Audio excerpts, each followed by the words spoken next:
అనకాపల్లి పార్లమెంట్లో భాగమైన పెందుర్తి ఇక్కడ విశాఖపట్నంలో కౌంటింగ్ జరుగుతుంది. నేను దారిలో వస్తూ టీవీ డిబేట్లు చూసా. కొంతమంది కడుపు బాధతో ఇంకా కూడా పోస్టల్ బ్యాలెట్ల కౌంటింగ్ జరుగుతుంది, పోస్టల్ బ్యాలెట్లో మెజారిటీ వచ్చింది కూటమికి, ఇంకా ఈవీఎంలు రావాలి అని చెప్తున్నారు. డిబేట్లో కూర్చొని పెద్దలు వారికి ఒకటే చెప్తున్నా, 5 రౌండ్లు 6 రౌండ్లు ఈవీఎంలు కౌంటింగ్ జరిగింది.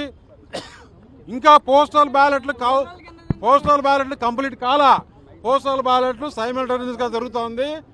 ఈవీఎంలో ఆంధ్రప్రదేశ్ ప్రజలు జగన్మోహన్ రెడ్డి ప్రభుత్వం పైన ఎంత కసి, కోపం, బాధ అన్ని చూపించారో మనం చూసాం. ఇంకన్నా ఛానల్స్ మీ విధానాలు మార్చుకోండి. మీకు కూడా ఇది ఒక గుణపాఠం. ఛానల్స్ ప్రజలు ప్రభుత్వం ఏమి చేస్తున్నారు, ప్రభుత్వం ఎలా ఉంది అని చెప్పాల్సిన బాధ్యత. ఇప్పుడు ఇంకా కూడా ఈవీఎంలు కౌంట్ చేయలేదు. ఓన్లీ పోస్టల్ బ్యాలెట్స్లో కూటమికి వస్తాయని. అయ్యా బాబు, మీకు చెప్తున్నా, ఇప్పుడైనా మీ మనసు మార్చుకోండి, ఇప్పటి నుంచైనా మీ బుద్ధి మార్చుకోండి. ఆంధ్రప్రదేశ్ ప్రజలకు ఏ విధంగా మేలు జరుగుతుందో చూడండి అని చెప్తున్నా. నేను ఒకటే చెప్తున్నా,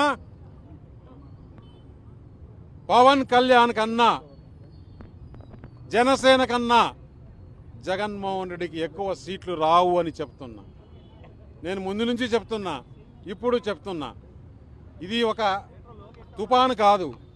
నిన్న చెప్పా, జగన్మోహన్ రెడ్డి నిన్న విజయవాడలో కనకదుర్గమ్మ గారు దర్శనం చేసుకొని మీడియా వాళ్ళు అడిగితే చెప్పా, వై నాట్ 175 ఉన్నారు కదా, మీరు